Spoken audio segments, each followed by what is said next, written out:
ቀኛዝማች እሸቴ በአመት አስተርእዮ ማርያምን ትልቅ ድግስ በሬ እየተጣለ ይበላ ነበር። የማርያም ዕለት ትምህርት ቤት አንገባ። ለምን? የጫካዋ ማርያም ነች። ዳቦው እንደዚህ በትልቅ ሰኔል ተከምሮ ግድግዳ ላይ ይወጣል፣ ተቆርሶ ማለት ነው። እና ሁሉም ሰው በእንጦጦ በኩል ሲያልፍ ገብቶ በልቶ ጠጥቶ ነው የሚወጣው። ማንኳለሽ ኮሎን ማንኳለሽ ባትኳይ እንኳን ሲያምርብሽ ኩሎ ማንኳለሽ ለልቶ ኩሎም የእናቷ ነው፣ ኩሎም የእናቷ ነው፣ ቆንጅናው እንኳን የራሷ ነው፣ ኩሎም የእናቷ ነው። ጥፍሮ በረረ ጥፍሮ በረረ በቀይ ተነከረ ጥፍሮ በረረ እንቺ ፍትፍት እንቺ ፍትፍት ያሳምራል ፊት እንቺ ፍትፍት።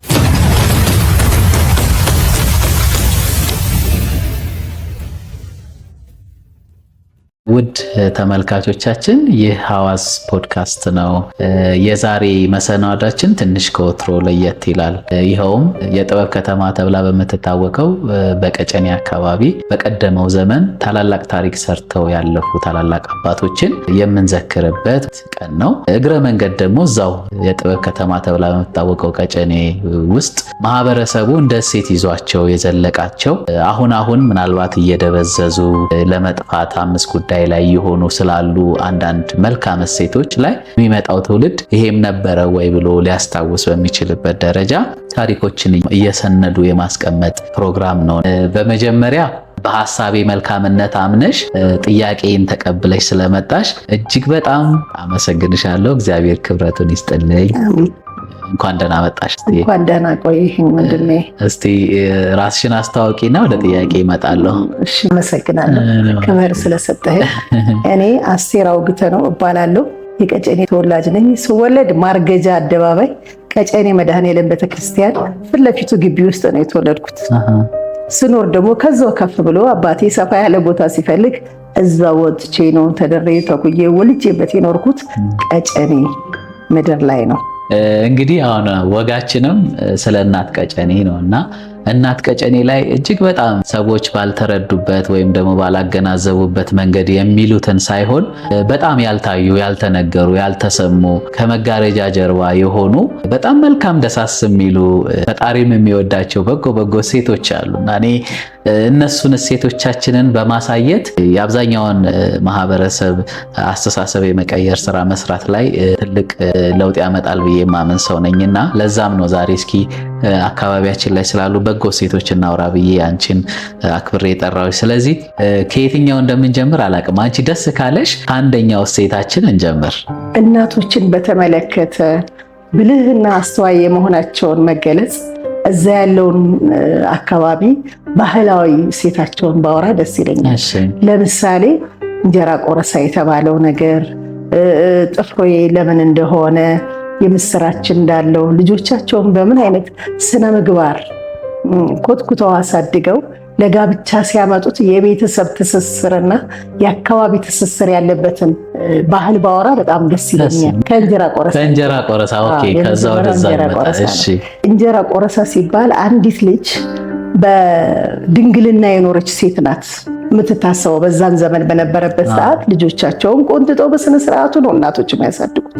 የከሌ ልጅ እኮ በጣም ጨዋ ናት፣ በዚህ መልኩ ከሌና ከሌ ጋር ብቻ ማለት ዝም ብለውም ሳይሆን የዛች ልጅ ምግባር ባህሪ ታይቶ የወንዱ ልጅ ስነ ምግባር ባህሪ ታይቶ ሁለቱ ቢጣመዱ ጥሩ ጥንድ ይወጣቸዋል በሚል እሳቤ ነው እንጂ ዝም ብለው ከሌና ከሌ ይጋቡ በሚለው አይደለም እኮ። ተጠንተው ነው አእምሮው በበሰለ ነገር የሁለቱንም ልጆች የዛ ልጅ አባት ያችን ሴትና ያንን ቤተሰብ ሲያጋባ ምን አይነት ስነ ምግባር አላቸው አባቷሳ እናቷሳ ልጅቷሳ ብለው ነው ያንን አስበው የሚመጡት ማለት ነው።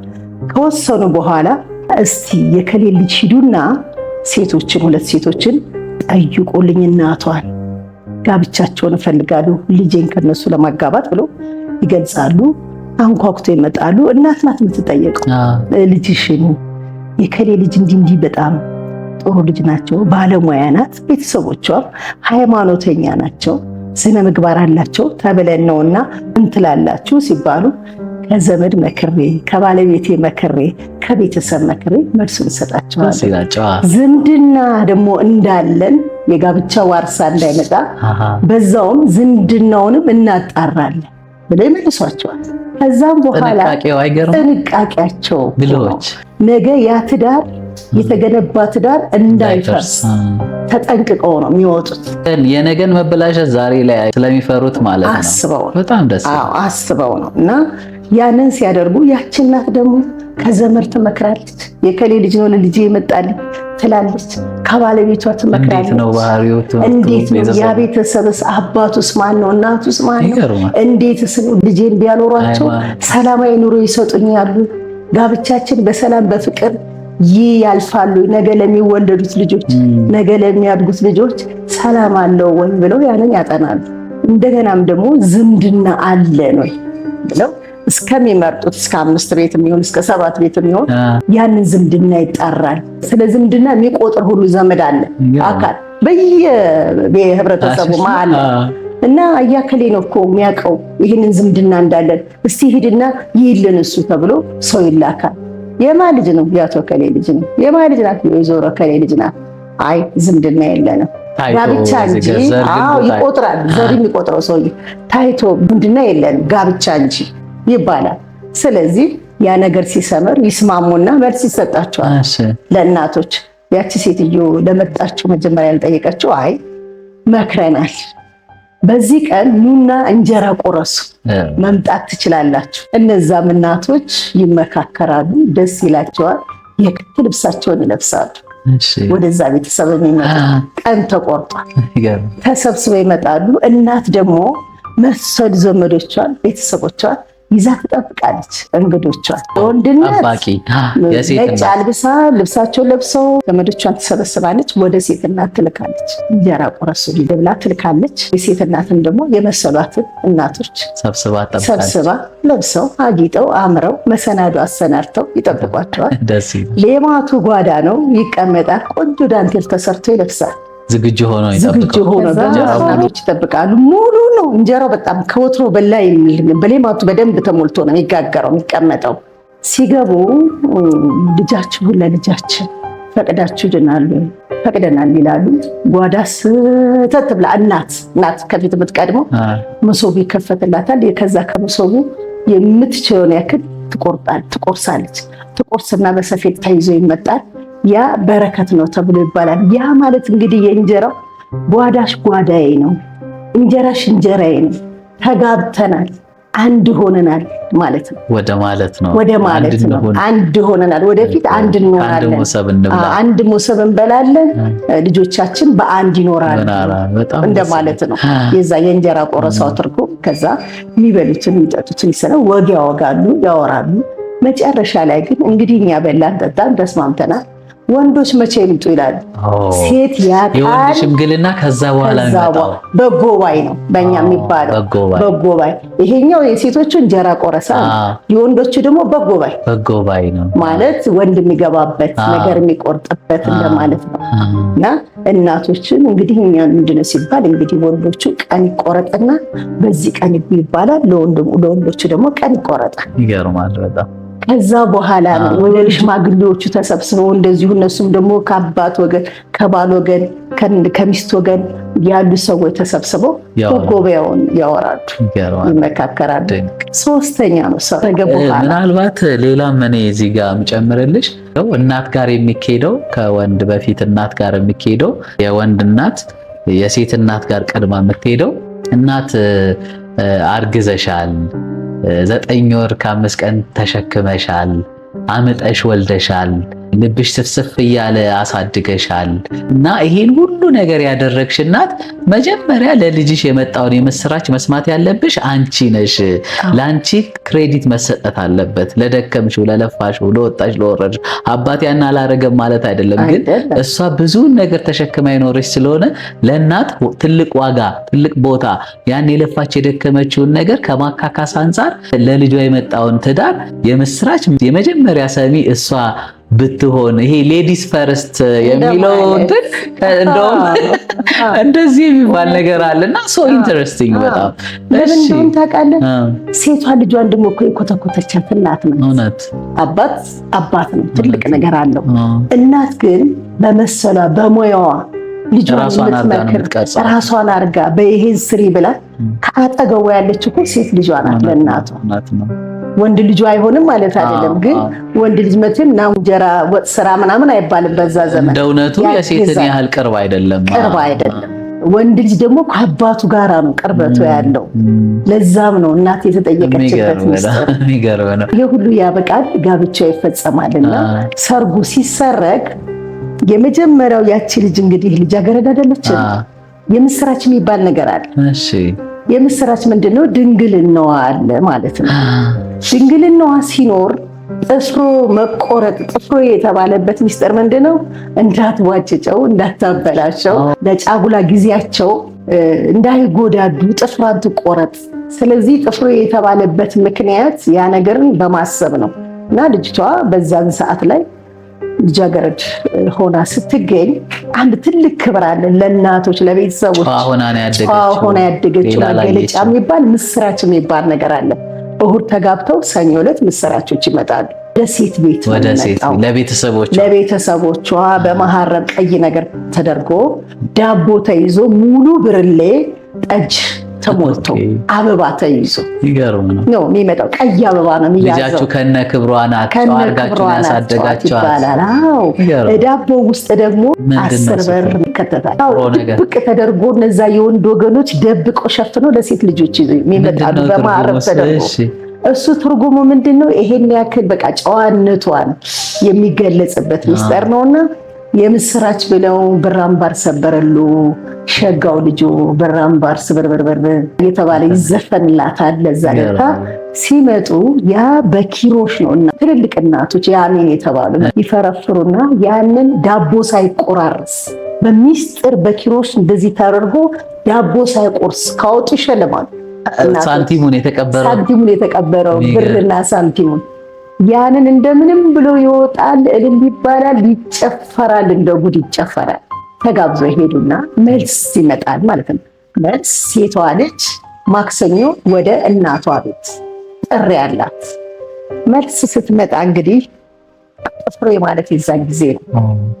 ያ ጥፍሮ ሲዘጋጅ ሙሽሪትና ሙሽሮች ይደረደራሉ። ጥፍሮ የምትለው የአሚን የሆነች የመጀመሪያ ሚስት ያልተፋታች ብዙ ዓመት የቆየች ክብርንነትና ለነዛ ልጆች ማስተማሪያ ምሳሌ በትዳሯ ጸንታ ልጆች አፍርታ እድሜ ያስቆጠሩ እና ያሚን ናት ይባላል። ከቤተሰብ መሃል ያሚን ሴት ትፈለጋለች ያልፈታች። ይገርማል። እሷ ናት ጥፍሮ የምትለው። እሷ ጥፍሮን ስትል ዘፈኑ ካቃታት ሌላ ሰው ነው ያዘሜላት እንጂ ጥፍሮ በረረች ማለት ያለባት እሷ ራሷ። የጥፍሮ በረሮች ምንድነው እንግዲህ አሁን ቅድም እንትን ያልኩት ሰኞ ለታ ወደ ልጅቷ ሲሄዱ አገልግላል። እሺ አገልግሎ ምን ይዟል መሰለ? ከፍ ለሴትየዋ ለልጅቷ እናቷ ወይም የክርስትና እናቷ ወይንም እናቷ የምታዘጋጅላት እዛ ውስጥ አገልግል ውስጥ ምን አለ? ጥጥ አለ፣ እንዝርት አለ። 2 እንዝርት፣ አንዱ ባዶ እንዝርት፣ አንዱ ደግሞ ልቃቂት ያለበት የተፈተለበት እንደገና ትንሽ ሙዳይ አለች። እዛች ሙዳያ ውስጥ ምን አለ መሰለህ? ስርኩል የምትኳልበት ከረሜላ ይደረገላታል። እንደገና ደግሞ ቅል አሉ። እነሱ ምንድናቸው? አደስ ያዙ። አደስ ይሄ በቅባብ ምናምን የተወቀጠ አደስ ለቅቤው መለወሻና የምትቀባበት የቅቤ ዕቃ ደግሞ አለ። የቅቤው ዕቃ ቅል በደንብ በቃ የተዋበ ተሰርቶ የሚከደን እዛ ውስጥ ቅቤ ተደርጎበት እና ጥፍሮ የሚባለው ያው ቅድም እንደነገርኩ ያሚን የሆነች ነችና ይደረደራሉ። ከዛ ጥፍሮ በረራ የሚለው ፕሮግራም ይጀመራል ማለት ነው። ፍትፍት ይዘጋጃል። ያ ቅድም የነገርኩ በአገልግል ያለው ተመልሶ አብሮ ይመጣል። ጥጦ ምናምን እዛ ውስጥ ለምን ኩል አለ፣ አደስ አለ፣ ቅቤ አለ እዛ ፕሮግራም ላይ የሚደረገውና ያንን ኩሎን ማንኳለሽ ባትኳይ እንኳን ሲያምርብሽ ኩሎን ማንኳለሽ እንደዚህ እያለ ይዘፈንላታል። ኩሉም የእናቷ ነው፣ ኩሉም የእናቷ ነው፣ ቁንጅናው እንኳን የራሷ ነው፣ ኩሉም የእናቷ ነው ይባልላታል። ከዛ ይሄን ከተዘፈነ በኋላ ጥፍሮ በረረ ጥፍሮ በረረ በቀይ ተነከረ ጥፍሮ በረረ ይላል። የዛ ጊዜ መቀሷን ይዛ እንደዚህ ጣታቸው ይዘረጋና እንደዚህ ጉልበታቸው ላይ ጣታቸው እንደዚህ ያረጋሉ። እንደዚህ ይደረግና ጥፍሮ በረረ ይባልላታል። ይሄ ይዘፈናል። ከዛ ደግሞ ፍትፍቱ ይደርሳል። ጥፍሮ ኩሉ ካበቃ በኋላ ፍትፍቱ እንቺ ፍትፍት እንቺ ፍትፍት ያሳምራል ፊት እንቺ ፍትፍት ተብሎ ይሰጣቸዋል። ከዛ በኋላ ሳምራዬ የሚባል ባህላዊ ጨዋታ ሳምራዬ ወገቤን ያመኛል ምናምን የሚለው ከዛ በኋላ ያለው ይጀምራል። ይሄ ነገር በጣም ነው ደስ የሚለኝ። እኔም ስላለፍኩበት እኔም ሳገባ የነበረኝ ነገር ይሄ ስለነበረ እንጀራ ቆረሰው አለ፣ ሽምግልናው አለ፣ ጥፍሮ አለ። እኔ ይሄ ነገር አሁን እየቀረ ምንድነው ጥፍሮ ምን ያስፈልጋል? አሁን እኮ ሰልጥኗል እየተባለ በስልጣኔ ተውጦ ቁጭ ያለ ማለት አለመሰልጠን አይደለም። እርግጥ አንዳንድ ጊዜ አንዳንድ ነገሮች ያው ከኑሮ ሁኔታ አንጻር ለጊዜው የምታዩ ነገር አለ፣ ግን በትውፊትነቱ ደግሞ መቀጠል ያለበት አይረሴም ስለሆኑ በታሪክነት ተሰንደው መቀመጥ ይኖርባቸዋል ብዬ አስፈራስ ኢቲዝ ይሄ ፖዚቲቭ እስከሆነ ድረስ ያለው ትርጓሜ መልካም ቀና እስከሆነ ድረስ ኢንተርቴይን መታደርጊ እስከሆነ ድረስ አንድ ነገር መቀጠል እንዳለበት ነው የሚሰማኝ። እውነት ነው። ይሄ ነገር እንዳልከው ነበረ ተብሎ መቀመጡን ያው አንተ ይሄን ሐሳብ ስታመጣ በጣም ነው ደስ ያለኝ። ለምን ነገ ልጆቻችን ድሮ እኮ በዚህ አካባቢ እንደዚህ ባህል ነበረ እንደዚህ ነበረ ብለው እንዳይጠፋባቸው፣ ለምን የሚናገሩ ሰዎች በብዙ አልፈዋል። ይሄን ታሪክ በሙሉ የሰነቁ ሰዎች ሆነው ያለፉ ሰዎች ስላለፉ እኔ አሁን ይሄ እድሜ ሆኖ አይደለም፣ ግን የነበረውን ነገር የማውቀውን ነገር ለማስታወስ ያክል ነው። አሁን ለምሳሌ ግፍልፍል የሚባል ታሪክ አለ። ማለት ምንድነው? ድሮ ስናድግ ግፍልፍል ነው አሁን ፍርፍር ተብሎ የመጣው። ትልቅ ደቅ አለ በየቤታችን። ደቅ ማለት ከሸክላ የተሰራ ክብ ሳህን በትንሿ እግር ያለው ያ ደቅ ማለት። ያ ደቅ ለምንድን ነው ብለህ ብትለኝ ቶሎ እንዳያቀዘቅዘው ሳህን ላይ ሲሆን ይበርዳል። ትክክል። እና ግፍልፍሉ ደግሞ የሚሰራው በፍስክ ነው። የፍስክ ነው ግፍልፍል ማለት የፍስክ ነው። ያንግሮብ አይደለም፣ የጾም ነገር አይደለም። በዘይት ብቻ የሚሰራ ሳይሆን በቅቤ በስጋ እና እኛ ሞራ አሁን ለምሳሌ ድሮ የፍየል ሞራ በጣም ትኩሱ በዛ ላይ ጣል ጣል ተደርጎ ሲፈለፈል ልነግርህ አልችልም እንዴት እንደሚጣፍጥ። እኔ ልጆች ሆኜ ነው የበላሁት። ስናድግ በቃ በአመት በዓል ልክ እንትኑ ካለቀ በኋላ በዛ በቃ ቅቤው በዛ ይደረጋል፣ ጥብስ ይደረጋል፣ ወይም ደግሞ ቋንጣው ይዘለዘልልህና በቋንጣው ነው የሚሰራው። ጥብስ ያለ ነው በቃ ወጡ ራሱ ደስ እንደ ፍርፍርም ደረቅ ያለ ሳይሆን ትንሽ የሆነ ላላ ያለ ነው። በጣም ቴስቲ በእርጥብ እንጀራም አይደለም የሚሰራው፣ በደረቅ እንጀራ ነው የሚሰራው። ፍልፍል በደረቆሽ ነው የሚሰራው። በጣም ሶ ቴስቲ። አንዴ እንኳን ቀምሰሽው በቃ ውስጥሽ አይልሽም ካልደገምኩ ነው የምትይው። አዎ አባት አልባ ህልሞች ላይ መጽሐፉን ስንመርቅ እዛው ላይቭ ተሰርቶ እነ አርቲስት ሀረገወይን አሰፋ እነ ተፈሪ በጣም እንደውም ሳጎርሳቸው ነበረና እንዴት እንደሚጣፍጥ ደንቋቸዋልና ያን ግፍል ትልቅ ማስተዋወቅ እኮ ነው። የራሱ አንድ ሴት ነው። ምንድነው አይቀሰቅስም። በዛ ደቁ ላይ ተሰርቶ ሸክላ ስለሆነ እዛውን የተሰራውና ሞቅ ተደርጎ እነ ጽዋ ጠላ መጠጥ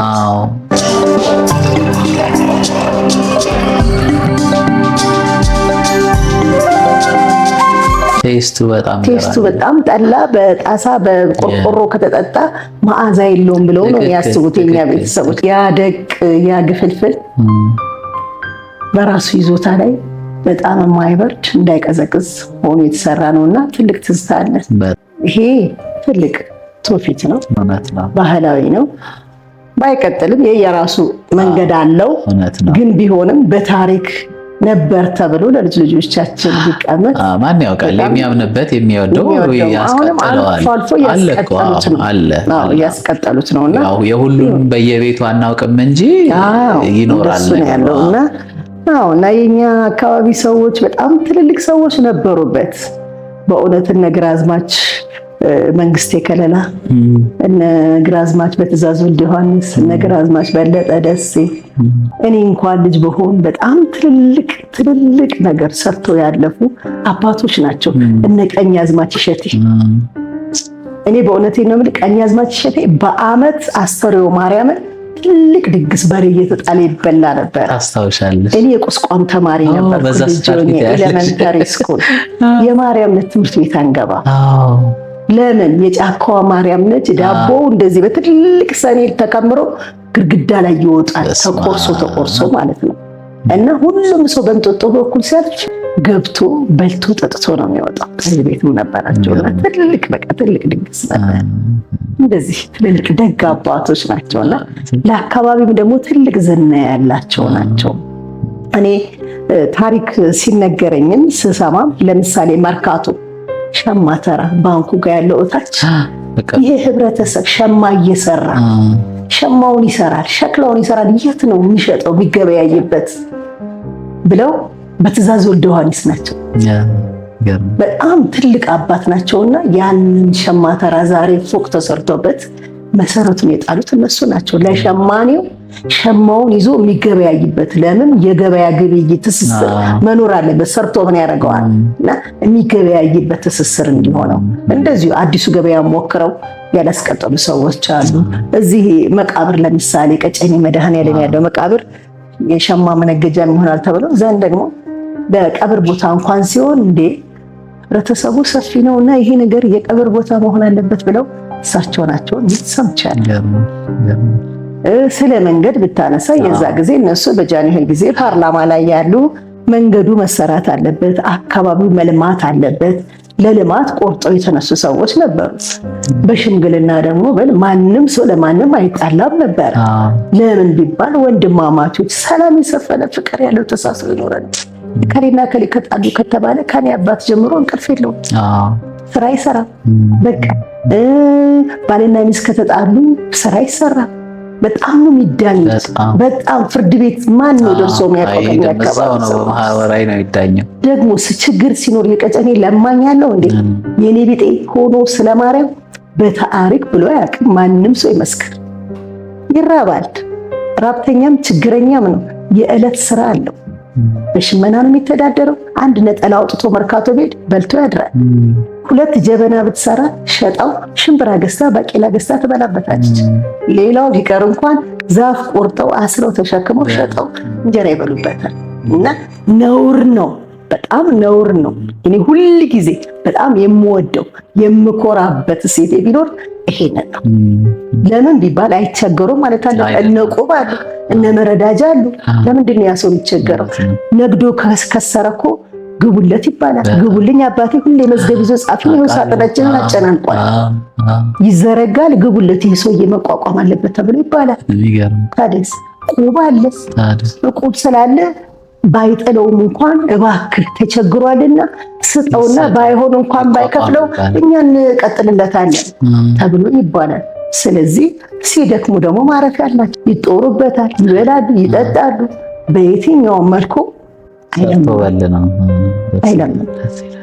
ነውርም ነው። ያ ዘር ይሰደባል። የዛ ቤተሰብ ዘር እከሌ እንዴት ተብሎ ስለሚሰደብ ነውሩን ስለሚፈራ ስለሚወቀስ በአካባቢው ሰው ሰብስቦ ይይዛል የተቸገረውን ሰው። በጣም የሚያኮራና ደስ የሚለኝ ህብረተሰብ መሃል በመወለዴ በጣም ነው የምኮራው። አቶ ወልደ ኢየሱስ ሸንቁጥ የጥበብ መስራች ነው ብዬ ብል አልሳሳትም። ጥበብን ያነቃት አለን። እናንተ የለበስነው ይሄ ነው አይደለም?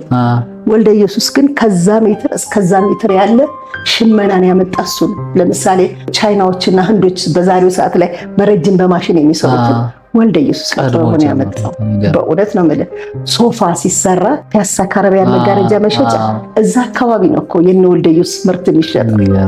ሶፋ የሚሰራው በነ ወልደ ኢየሱስ ምርት ነው። ጨርቅ ነው። ፒያሳ ሱቅ የነበረው ሰው አቶ ወልደ ኢየሱስ ነው። ፒያሳ ራስ መኮንን ድልድይ አካባቢ ሱቅ አለው።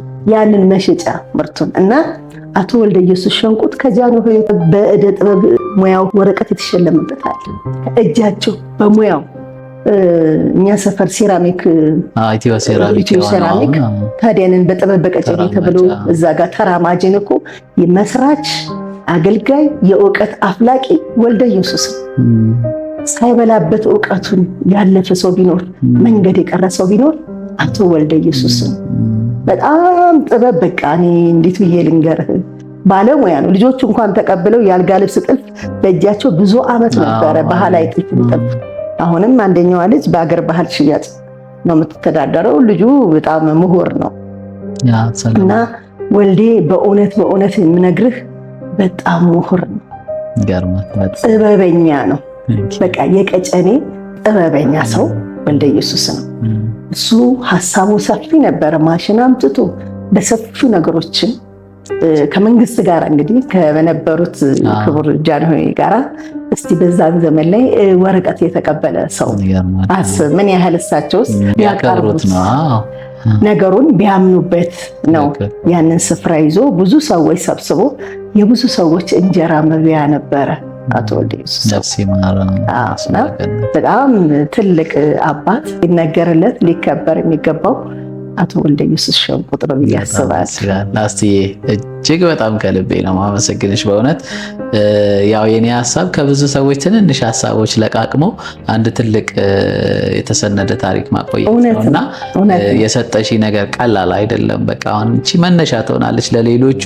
እኛ የምንችለውን ዛሬ አድርገናል፣ ሌሎች ደግሞ የኛ ላይ መሰረት አድርገው የተሻለ ነገር እንደሚሰሩ ግን መነሻ ያስፈልገናል። የአባቶቻችን ታሪክ እንደዚህ ሰንደን ማስቀመጥ ያስፈልጋልና ለዛ ነው ያስቸገርኩሽ። የነገርሽኝ ነገር በጣም ደስ የሚል ነው። እግዚአብሔር ያክብርልኝ፣ ጤና እድሜ ይስጥልኝ። የቀረ ነገር ካለ አንድ ነገር ግን በጣም እንደው ቀረ ብዬ የምለው እሺ፣ የዛ ጊዜ አባቶች እኮ ብልሆች ነበሩ። ልጆቻቸውንም ያስተምሩ ነበር። ከፈይ መማር አለበት ብለው ያወጡት ሰዎች አሉ። እኔ አጎቴ ልጅ ሲነግረኝ አባቴና አባቴ ሰንበቴ እየጠጡ እያሉ ስማ ልጅህን መሀይም አድርገህ እንዳታስቀር አስተምረው ትምህርቱ ላይ ብቻ እንዲያተኩር አድርገው ብለውት ያ ልጅ እኛ አባትን የመከሩለት አባት ዛሬ ትልቅ ደረጃ የደረሰ የእውቀት አባት የእውቀት ትልቅ በሜድሮክ ውስጥ ትልቅ ስልጣን ያለው ሰው ነው እና ልጆቻቸውን ያስተምሮ ነበር። አሁን የኛ ልጆች እኮ ተምረው የድሮዎቹም ቢሆኑ ከነ ፍቅረ ስላሴ ወግ ድረስ ጀምሮ የነበሩ ሰዎች ትልልቅ ቦታ ያሉ ሰዎች ነበሩን እና በዚህ ላይ በጥበብ ስራ ብቻም ሳይሆን በአንጥረኛነቱ ብቻ ሳይሆን በእውቀትም ልጆቻቸውን እንዲገበጁ ያስተምሩ ነበር ለማለት። ሁለገቦች ናቸው። እኛው ጊዜያችን ወስነው ነው እንጂ እናውራ ቢባል የነሱ ታሪክ ባህር ነው።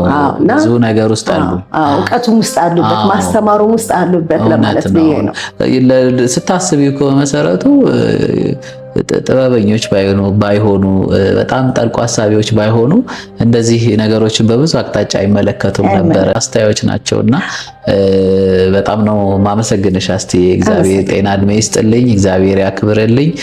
በጣም ደስ ብሎኛል ስላደረግነው ጨዋታ።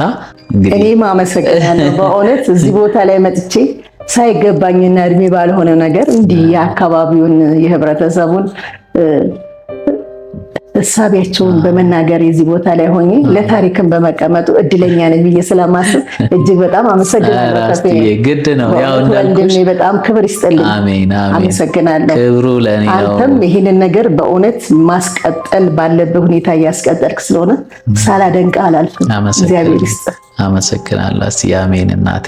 ያው ክብሩ ለሁላችንም ነው። የአባቶቻችንን ታሪክ በወጉ ሰነደን ማስቀመጥ ግዳችን ነው። ይሄ ውድ ጉዳይ አይደለምና ያው በእርግጥ ካንቺ በእድሜ የሚገዘፉ እናቶች ቅድም ተናግረዋል እንዳሉ አውቃለሁኝ። ግን ብዙዎቹ እንዳልኩሽ አንደኛ ብዙዎቹ ህመም ላይ ናቸው፣ መናገርም የሚችሉ አይደሉም በአብዛኞቹ እና ከዛ አንጻር ነው እንጂ እንዳልሽው ከኛ በጣም የተሻሉ ወይም ደግሞ በእድሜውም በእውቀቱም የተሻሉ እንዳሉ እናውቃለን። ግን እንደዛ ሲባል ታሪክ እየተበላሸ እየጠፋ መጣና ቢያንስ ባለው እንኳን ብንይዘው ከሚል አንጻር ነውና ነገ ደግሞ ይሄ ነገር ኢንስፓየር አድርጎት የተሻለ ሊያደርገው የሚችል ሰው ካለ ይሄ መነሻ ይሆነዋል። ይሄን ይዞ የተሻለ ነገር መስራት ይችላል። መነሻ ግን ያስፈልጋል ከማለት አንጻር ነውና እግዚአብሔር ጤና እድሜ ይስጥልኝ። በድጋሚ አመሰግንሻለሁ።